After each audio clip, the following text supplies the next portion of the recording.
Hello and welcome to Reading Aloud, and this week, Multiple Intelligences. Yes, we'll be looking at Howard Gardner's remarkable book and asking whether his notion that there are 7 types of intelligence should have influenced learning theory the way it has. Well, you can clear off now so I can say what's coming up in the rest of the programme. The book that sparked a tense school vote on asylum seekers. More on intelligence. Just what is it? Intelligence is using one's brains. And author Babette Cole on the magic of reading. It's like Alice going through the looking glass. All I can say is, see you there. Handsworth wakes, but Handsworth never sleeps, and Soho Road is where the heart beats. The opening lines of one of Benjamin Zephaniah's most famous poems.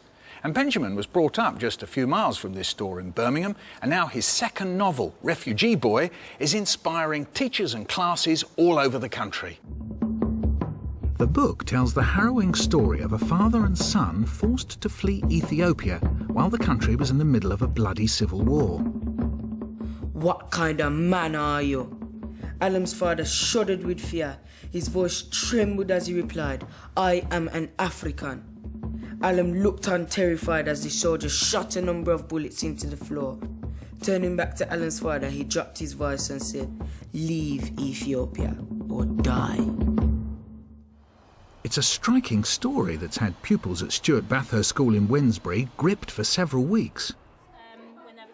The Year 7 class have been researching asylum issues, role-playing, carrying out internet research and, of course, reading the book. They've reached the passage where the boy Alam and his father are facing extradition. We're now going to have a look at some of the facts surrounding refugees and asylum seekers. A lot of the students came to the lesson with a lot of preconceptions about what refugees were and what asylum seekers were. And when they looked at the statistics, they saw that on the grand scale of things, England takes in very few asylum seekers. And it was important for them to have an informed view. Imagine how difficult it must have been for Mr. Kalo to let his son know that his mother was found hacked to death. There was a thud, and everyone in the courtroom turned to see what it was. Alam had collapsed in his seat and fallen forward. OK, that's all I want to read you for now. Anybody like to raise their hand and tell me why you think Alam reacted in that way? Michaela? Because he was shocked to find out that his mum had died in that way. Good, he hadn't been told the details of how his mother had died. So not only is he having to go into this courtroom and answer these horrific questions that are basically saying that he and his father are lying about why they want to stay in England, he's also hearing the gruesome details about how his mother was killed. Now, you had a debate in the class. Can you tell me how that worked? The debate was about whether Alam should be allowed to stay in the country or whether he should go back to his homeland with his father. If he goes back to his own country, then there'll be memories of his mum and when he's died there. We're a rich country, and they're poor and stuff. There's already jobless people here. They don't. We don't just give them everything. Yeah, they do. Stacey marshalled the arguments on the whiteboard. You can't go back because you wouldn't be accepted in any of the countries. Then she divided the class into opposing sides. Right, Year 7, we're now in our debating teams. We've got our for team and against team. Can we hear the first speaker from the for team? If Alam returns, he faces death, just like his mother, and no one, especially a child, deserves to be sent to their death. People deserve to come to this country if they are tortured and threatened, not if they think we are a soft country and that they will get money out of us. If Alam went back, he could get locked up, killed or tortured. Refugees might have good reasons to come here, but they're still taking what's rightfully ours. We shouldn't be selfish and give what we've got, like, spare to them. In all the foreign people come, there will be no jobs left for the English people who was brought up here. It all got quite heated as the class abandoned their scripts and threw themselves into the debate.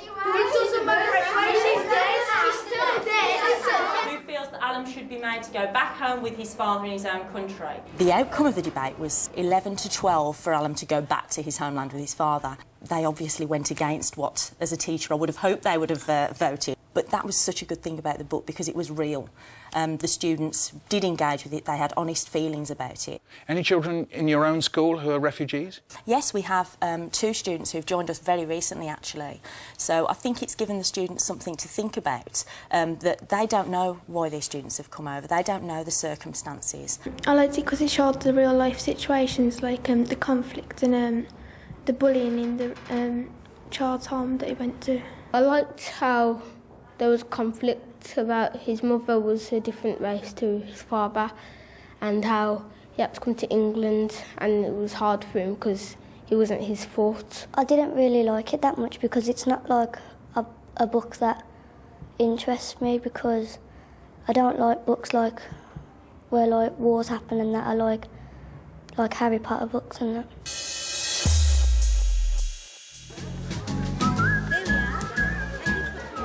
Now let's meet one of my favourite picture book authors, Babette Cole. She's illustrated and written over 70 books, including The Sprog Owner's Manual, The Smelly Book and The Trouble with Mum. Well, at a recent book signing, she gave us a sneak preview of her latest work. It's called That's Why, and it'll be coming out next year, and it's about why we were born. It's I just sort of came to the conclusion that so many children didn't really have any hope, or didn't think they had any hope, and this gives people hope. There you go, Grandma. It is a bit miserable in the beginning, but it livens up a bit when a rather fat little all-singing, all-dancing stallion comes whacking through the council house window.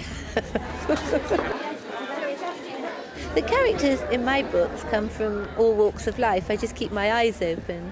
Sometimes they are based on people I know, especially the way they look. So just be careful, don't rub me up the wrong way or you might end up as a villain. Okay? Is it a good one?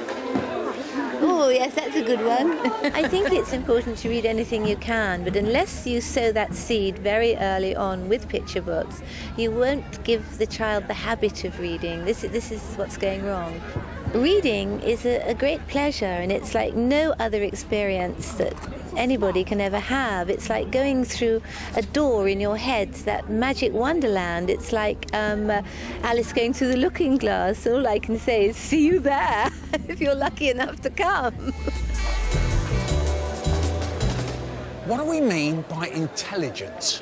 I'm sure the people around here in Birmingham are really bright, but would they say that a sportsman like David Beckham was intelligent?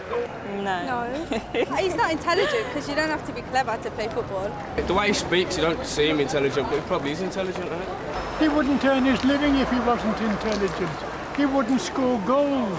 But what if I said, look, he can put a ball on the ground and he can send it 30 yards almost exactly where he wants it to go? Is that intelligent? What would you say? Sort of skill, He's got a talent, yeah. It comes under a different category. I don't know what I'd call it, but I think it comes under a different category entirely. Intelligence is something else. What's intelligence, do you think? It's books and stuff. Is it what you know or what you can do? What you can do? Both, yeah. You have to be clever and then you have to be able to do it as well. Intelligence is using one's brains. And just brains or brains and body? Oh, you've got to use both. Interesting, don't you think? Yes, thought you did. Well, in 1983, Howard Gardner wrote a book that questioned the whole idea of intelligence being a single entity that could be measured via the IQ test. Instead, he identified 7 kinds of intelligence. So, someone like David Beckham, who, as we've just heard, isn't someone who's usually regarded as intelligent, would be deemed to have bodily or kinesthetic intelligence. It was a book that truly created what we might call a paradigm shift in thinking. And seriously questioned the narrow way schools had traditionally tested and assessed children. But has it made a real difference? A question for our panel.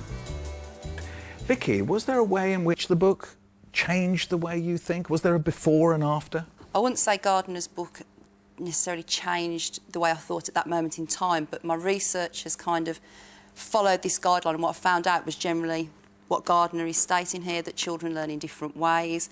And one of the good things I think that comes out of this book is that no child is unable to learn something. It's just if children do well in tests, they're very academically minded. That doesn't mean to say that children who do poorly in tests haven't got any intelligence. It's just their intelligence is demonstrated in another form. Andrea, can you make any comparison? I think my comparison would be about how I was educated, which was very single intelligence and very much sort of IQ and academic, to how I then went into teaching and wanted to teach.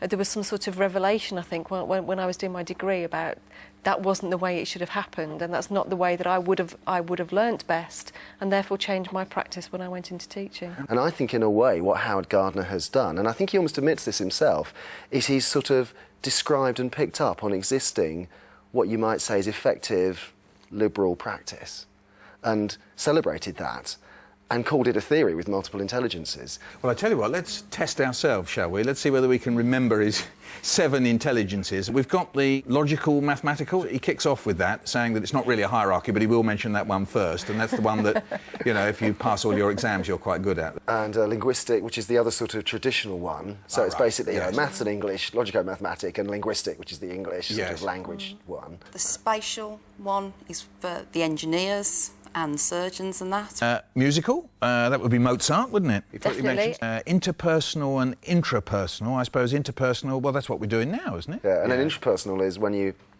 just think about yourself and you reflect upon. And that's really, I think, something that we are focusing on much more in schools. That's self-knowledge and self-awareness, and there is a danger that you go too far down that route in making children understand what type of learner they are and then only ever focusing on that. I mean, Gardner talks about that. There's the danger that you're going to push one child in one direction when that's not the direction they should be going in. It brings up all these issues Stick them in a box and they'll never get almost, out of it. And he admits it himself, is he says this could be used to label people. And the reason he doesn't like singular intelligences, you know, the IQ test, was because it just sort of sorted us at 11 plus or whatever it was into sheep and goats.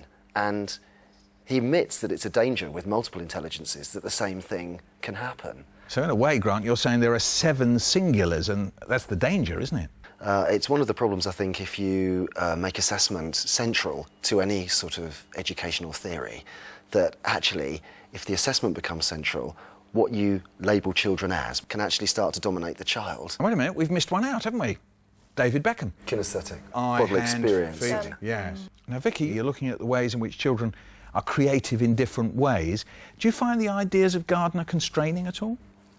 Gardner's idea of this utopian school where every child is identified as a key learner and they can go off and learn in their own ways is a very good way of thinking. And equally valued. Yeah, but children need as many opportunities at all of these different intelligences. They need to be able to experience all of them and to develop in education before they can make a decision as to what type of learner they are. If we could start with the different ways of learning and then develop those into the curriculum, that would be really good. But the testing system definitely puts constraints on it because you're constantly thinking, well, this is fantastic and they're really enjoying it, but you've actually now you've got to sit down and you've got to do this and you've got to do that in order to sort of, you know, to meet the coursework requirements. So the assessment regime is actually dictating back to the curriculum. Back to those 2 intelligences that were prioritised hundreds of years ago. Assessment is one major issue, but also it's the outside agencies such as Ofsted that cause panic amongst the schools, because in theory this sounds excellent and it's something that everybody, I think, would like to approach. But all of these different intelligences do not involve children sitting at a desk quietly reading a textbook or getting on with a worksheet. They would involve the children moving around, lots of discussion, lots of a very busy atmosphere. And that is something that Ofsted have previously come crashing down on people for. You know, there's no calm atmosphere there. And I think teachers at the moment are still a little bit nervous of setting their children free. Well, after all that, I feel like a drink. You know, my favourite quote about intelligence comes from someone called La Rochefoucauld, who said, "The height of intelligence is to conceal it." Well, that's it for now. See you next time. Cheers.